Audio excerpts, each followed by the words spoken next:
Olá, gente. Professor Marcos Dominici, professor de arte. E hoje a gente vai falar sobre teatro brasileiro no século XX.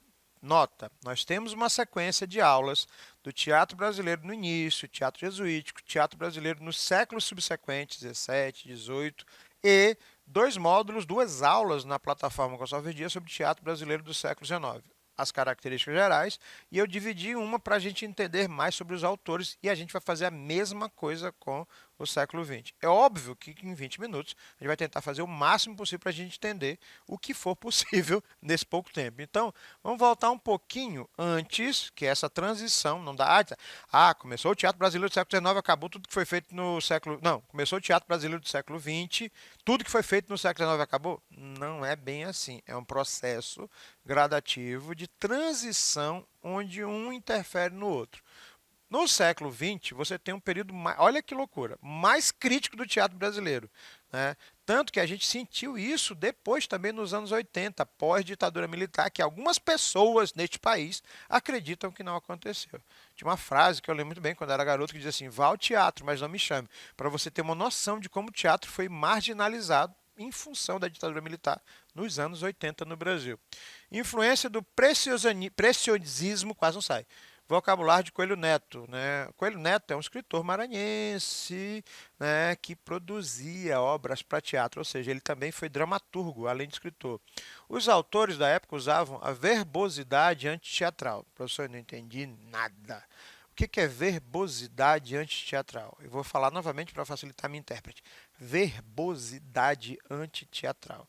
Ou seja, aquilo que tu escuta, que tu não entende, lufas o que está sendo falado.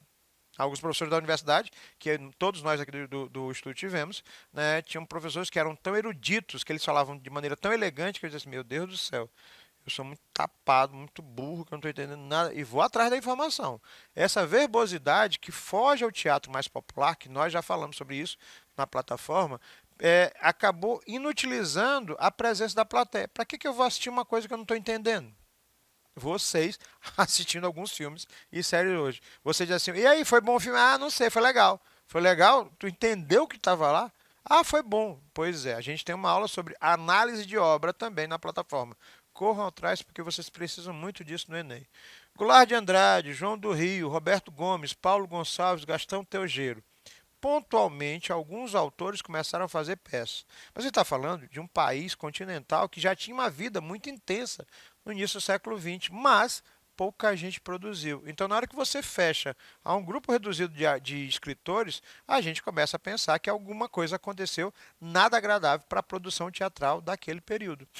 Né? Coelho Neto, por exemplo, fez uma série de obras, né, tentando chegar mais perto do popular, mas nem sempre chegava nessa situação. Sai da porta de Olinda. O título já diz mais ou menos. Sabe aquele povo que tem lá a cidade operária, né? Uma das pessoas aqui do estúdio, que eu amo de paixão, ele mora na cidade operária, é fofoqueiro pra caramba, é ele. Então, eu não vou citar nomes aqui porque a gente fala o milagre, mas não diz o nome do santo. Mas, professor, minha mãe também é desse jeito. O outro disse assim: a minha também, eu também. Pois é, vamos se colocar na situação para ver se a coisa pega. Teatro de revista. Bom, teatro de revista, ele não é brasileiro propriamente dito. Ele é uma adaptação do que a gente chama de um teatro de várias apresentações, várias atrações, várias colagens, onde você não tem uma história com início, meio e fim. É para entretenimento. Ele vem de uma outra manifestação europeia chamada vaudeville. Se escreve vaudeville e se lê vaudeville. O que era o teatro de revista? Humor, deboche, como eu disse, os vaudevilles parisienses, e chega no Brasil no final do século XIX. O que é que eu vou fazer para entreter quem tem dinheiro para pagar o teatro? Quem tinha dinheiro para pagar teatro? Homem ou mulher? Homem. Né? Eles eram ricos? Eram. O que eles eram? Fazendeiros. Eram machistas? Machistas. E aí, eu vou colocar o que para esses caboclos ver? Mulher. Pelada. Não, pelada não, mas chegando bem perto disso. Oi, eu estou falando no início do século XX, então tu já sabe que a coisa deu confusão. A revista, quando fala, são os acontecimentos. Aí você misturava dança, música, teatro, humor, deboche, coreografia e as famosas vedetes. Alguém aqui no estúdio falou. Eu ouvi as chacretes. As chacretes, nos anos 80, eram as dançarinas que ficavam no fundo do palco de um programa chamado Cassino do Chacrinha. Peraí, o Faustão não tinha isso? Não sei se o Luciano Huck tem. Eu raramente assisto televisão. Se alguém no estúdio aí só acende. O Luciano Huck tem dançarina no programa? Não sei. Enfim, essas vedetes são as dançarinas que ficam lá balançando, sorrindo. E elas vêm do teatro de revista. Gente, vou mostrar rapidamente uma foto para você ter uma noção. Se hoje uma mulher vestida desse jeito ainda causa polêmica, imagine no início do século XX. O vaudeville, que é da Europa, ele vê uma mistura de comédia, dança, música e mulheres. Muitas plumas. O vaudeville vai, por exemplo, influenciar os grandes espetáculos da Broadway e o cinema americano dos anos 20 e 30, com vários musicais. Só que no Brasil, como a gente ainda tem uma cabeça muito fechada, já sabe que a palavra prostituta para essas artistas era uma palavra recorrente. Lamentavelmente. A estrutura básica do teatro de revista do início do século XX. O enredo era simplório, numa linha de errinhos imprevistos e improvisações. O que a plateia se agradasse, funcionava. Peraí, se o teatro de revista predominou por causa do efeito comercial do eu pago e assisto, o que aconteceu com os outros espetáculos, aqueles autores que eu disse a vocês? Pois é, tiveram que se virar literalmente nos 30. Um rearranjo lógico, com um final feliz e cheio de moralidades, moralismo no final. Olha que loucura. Andamento rápido, falas cheias e músicas curtas. Nada muito longo, porque a plateia estava bebendo geralmente. Então a atenção era perdida rapidamente. Peças elegantes e bonitas, visualmente, muita pluma, muito paetê, muito brilho, né? E um caráter cômico popular. Elas são mais fortes entre as décadas de 30 e 40 e predominavam literalmente os humorísticos, que é justamente uma outra fase que já vai acontecer depois do teatro de revista. Um ator, que era autor, ele escreveu o próprio texto, ele era o figurinista, ele era o cenógrafo, ele era o diretor, né? Ele recolhia o dinheiro, ele ia para a porta, às vezes, pegar os bilhetes, era a companhia de uma pessoa só, por uma necessidade de sobrevivência. Professor, mas isso hoje tem um negócio bem parecido, chama stand-up comedy, vamos deixar quieto. Né? Valorização da capacidade de comunicação, pelo menos esses meninos ganham mais dinheiro.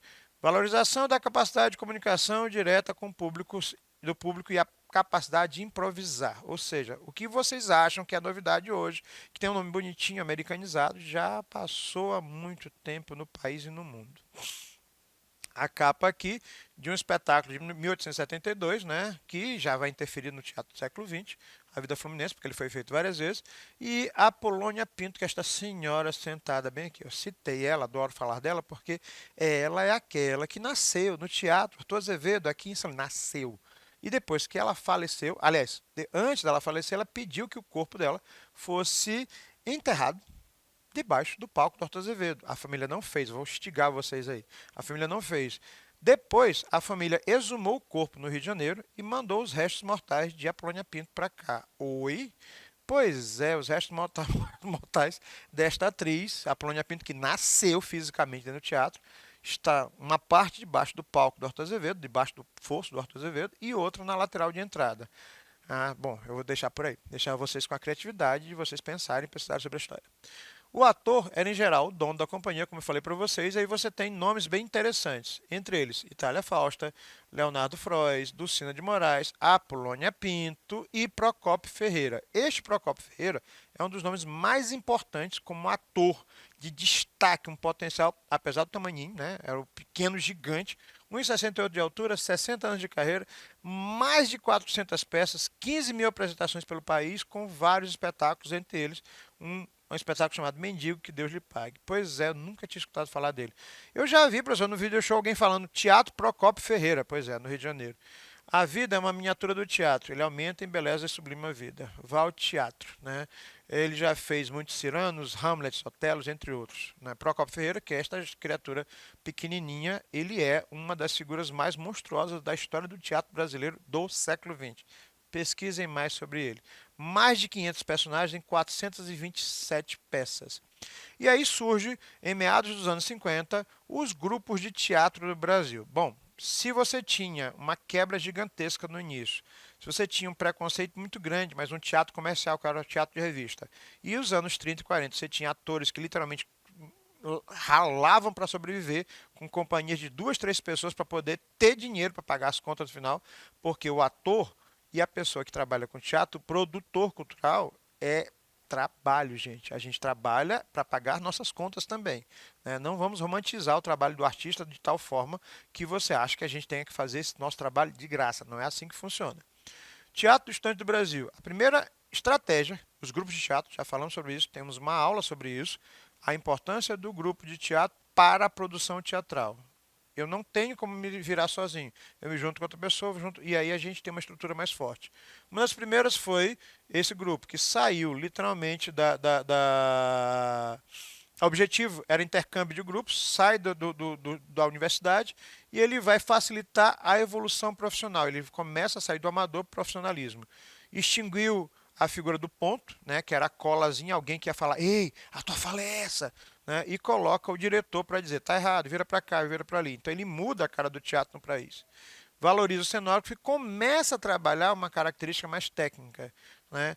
Quem manda diretamente na situação? Pascal Carlos Magno, que muda toda a estrutura de profissionalização do teatro daquele período. Comediantes, o primeiro grupo de teatro que saiu do amador para o profissional. Bom, os comediantes, eles trazem um polonês em função da Segunda Guerra Mundial, 1941, chamado Zimbinski, e esse cara, né, esse Zimbinski, ele até fez uma série de novelas na Globo, pode falar sem problema nenhum, porque a gente tem como referência, e ele traz toda a técnica expressionista, toda a técnica da Europa, então ele muda o teatro completamente no Brasil daquele período, porque até então ninguém sabia fazer nada daquilo, ou seja, ele ensina todo mundo a fazer. E aí, uma figura chamada Nelson Rodrigues, em 1943, escreve Vestido de Noiva, né, e muda a cara do teatro no Brasil. Vestido de Noiva já caiu no Enem várias vezes, corro atrás dessa informação porque é muito importante. Nelson Rodrigues foi escritor, jornalista, romancista, e ele quebra com todos os paradigmas quando ele fala da sociedade carioca em ascensão da forma mais podre possível. Bonitinha, mas ordinária, né? Engraçadinha, entre outras peças. E ele tem frases célebres que dizem assim: toda unanimidade é burra. Vou jogar uma agora para vocês, que as meninas em particular vão ficar muito incomodadas. Que quando uma mulher está feliz, ela está na cozinha, né, e na beira do fogão. Não foram palavras minhas, é dele. Né? Lógico, ele seria cancelado hoje em dia, mas isso é de 1943, uma visão daquele período. De qualquer forma, Vestido de Noiva, que é uma das obras mais importantes de Nelson Rodrigues, tem que fazer parte dessa noção geral de vocês. TBC. TBC, que é o Teatro Brasileiro de Comédia, não trabalhou só com comédias. Mas, em 1948, este italiano, Franco Zampari, ele pega um prédio que hoje é tombado pelo patrimônio histórico e artístico do Rio de Janeiro, mas o prédio está largado lá, até o recente dia que eu pesquisei, e ele faz o seguinte, ele monta com muito dinheiro, ele profissionaliza o teatro com direito a carteira assinada para os atores, muda a cara do teatro no país. 18 camarins, desculpa, perdão, 18 camarins, 2 salas de ensaio, sala de leitura, oficina de carpintaria, bababá, bababá, tudo que um teatro e uma companhia precisa. Professor, o que isso tem a ver com tudo? Bom, ele traz a profissionalização praticamente do teatro. A gente tem do amador, amador profissional e o profissional. Nomes importantes do TBC: Cacilda Becker, Sérgio Cardoso, Paulo Altran, Tônia Carreiro, Valmor Chagas, Fernanda Montenegro. Ela começa no TBC. Fernanda Montenegro, isso aqui é o prédio do TBC hoje, né, que já devia ter sido reformado, tem projeto, está lá no papel. Não vou falar nada. O Teatro Brasileiro de Comédia, ele trabalha com o público de classe média porque o público pagava muito para ter diversão. Era gente que tinha dinheiro em 1950, 60, porque dura mais ou menos 10 anos, e vai até o ponto de criar a primeira companhia de cinema do Brasil, a Vera Cruz. Né? Depois foi o Queda Livre, tanto a Vera Cruz quanto o TBC. Ele alterna grande sucesso com fracasso do público. Resultado do TBC, todo mundo, em 1964, na véspera da ditadura militar, ali por volta da ditadura militar, o TBC cria uma série de outros grupos e artistas que vão trabalhar muito posteriormente disso. A Natália Timber, que é uma atriz conhecidíssima da televisão brasileira, e a Fernanda Montenegro, que recentemente ganhou o título de imortal na Academia Brasileira de Letras. Nota, ela é a primeira mulher e atriz, né, porque ela não escreveu, ela produziu teatro. Ou seja, é a literatura que sai para o teatro, a dramaturgia, e ela ganhou um espaço único, ou seja, 70 anos de carreira no teatro, cinema, televisão e produção audiovisual. Vai falar alguma coisa? Enfim, engatou. Arena, nós já falamos várias vezes desses grupos aqui, então a gente vai ser um pouco mais sucinto sobre eles, mas é interessante você entender que o Arena, o Opinião, né, e o Oficina são grupos de teatro que nascem literalmente no meio daquela ditadura militar, que algumas pessoas dizem que não aconteceu, né, mas aconteceu sim. E aí eles vão de direto, impactados com o que a ditadura permitia fazer e o que o teatro fazia para poder conscientizar o povo da sua própria condição como oprimido. Oprimido. Já ouvi falar sobre isso.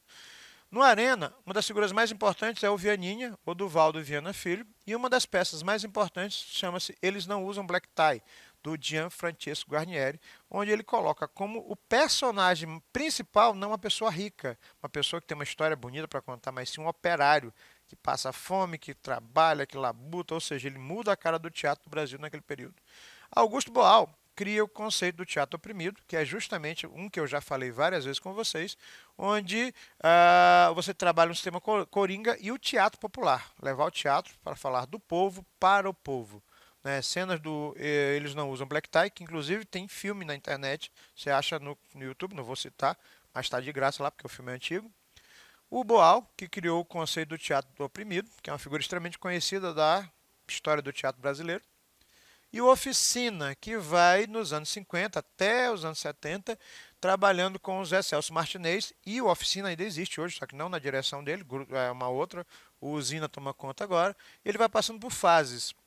E eles ainda trabalham com textos impactantes, com estruturas que vão quebrando paradigmas desde 1950. Eles passam por três textos de autores estrangeiros que falam sobre essa relação do povo, poder, capitalismo. Né? A segunda fase, onde ele pega o texto do Oswald de Andrade, nós estamos fazendo 100 anos de Semana de Arte Moderna, quase não sai, que é uma linguagem mais pessoal e brasileira, ou seja, ele sai do estrangeiro, vai para o brasileiro e depois passa para o nacionalismo popular com essa pegada mais de consciência do povo sobre a sua própria opressão. Né? Essa fusão técnica, nem sempre os espetáculos do Oficina são tão fáceis de entender e não se impactar. Nudez, sexo, orgias, é para chocar mesmo, a ideia é essa. Tablado. O tablado começa com uma jovem artista que fez parte do TBC, Maria Clara Machado, que virou uma das escritoras mais importantes da literatura infantil e criou um grupo de teatro para ensinar chamado tablado. O tablado existe hoje? Existe. A Maria Clara Machado já não está mais entre a gente, mas é uma das escolas mais importantes, inclusive patrimônio cultural e artístico do Rio de Janeiro, imaterial do Rio de Janeiro, como o conceito em si. Já formou mais ou menos mais de 5 mil profissionais em artes, tanto para cinema quanto para teatro e produção audiovisual. Né? É uma escola atualmente. Asdrubal trouxe o trombone. Este trava-línguas é justamente uma tentativa, no final ali das consequências da ditadura militar, 1974, no auge assim, do processo, vai cair, algum momento ela tinha que cair, estava no meio, perdão, com criações coletivas, improvisações e experiência dos integrantes, onde você não tem um texto, mas sim uma produção coletiva. Humor, deboche, ironia, muita irreverência, tanto é que essa irreverência sai do teatro e vai para a televisão nos anos 80, com o fim da ditadura militar. Alguns nomes que vocês já devem ter visto na TV. Luiz Fernando Guimarães, Patrícia Travassos, Evandro Mesquita e talvez a mais conhecida deles, que veio do teatro, a Regina Casé. Pois é, ela era atriz de teatro, depois fez televisão, fez cinema e hoje apresenta uns programas assim legais, né? O Asdrubal trouxe o trombone, eles trabalhavam principalmente com a ideia de que o autor não existia, mas sim autores. E esse deboche, essa ironia, vai gerar grupos como o TV Pirata, né, programas, e o Cacete Planeta, que vem para aparecer na televisão tempos depois. E aí a gente vai trabalhando com as manifestações de teatro atualmente no Brasil, que são as mais presentes, mas já falando sobre isso. O teatro de rua, né, que ainda é marginalizado porque vai para a rua, só que o apelo de levar o teatro para o público é muito grande. O teatro de animação, que recentemente ganhou respeito, porque acha que é coisa só de criança, quando eu trabalho, é gigantesco. Nós já temos uma aula sobre teatro de animação, por isso que eu estou citando aqui, pesquise na plataforma do Gonçalves Dias.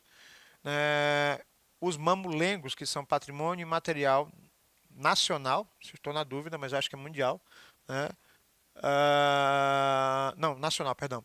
O teatro contemporâneo, que é aquele que alguns de vocês vão assistir assim, o que, que eu estou vendo. Tu não entende porque tu não quer, porque tu não sabe fazer a leitura da obra, mas também te permite várias interpretações. Eu amo teatro contemporâneo. Né? Os sátiros, por exemplo, eles trabalham muito com a questão do impacto visual. E aí a gente vai ficar aqui para você. Eu vou estar com o site daqui, ficar com isso, mas não são os únicos. O teatro contemporâneo, ele é uma mistura, literalmente, de várias linguagens e toda a história do teatro brasileiro e as influências do teatro externo, inclusive em festivais de teatro. Pesquisem sobre isso nas nossas aulas na plataforma Gonçalves Dias. Professor Marcos Dominici. Um abraço. Fui.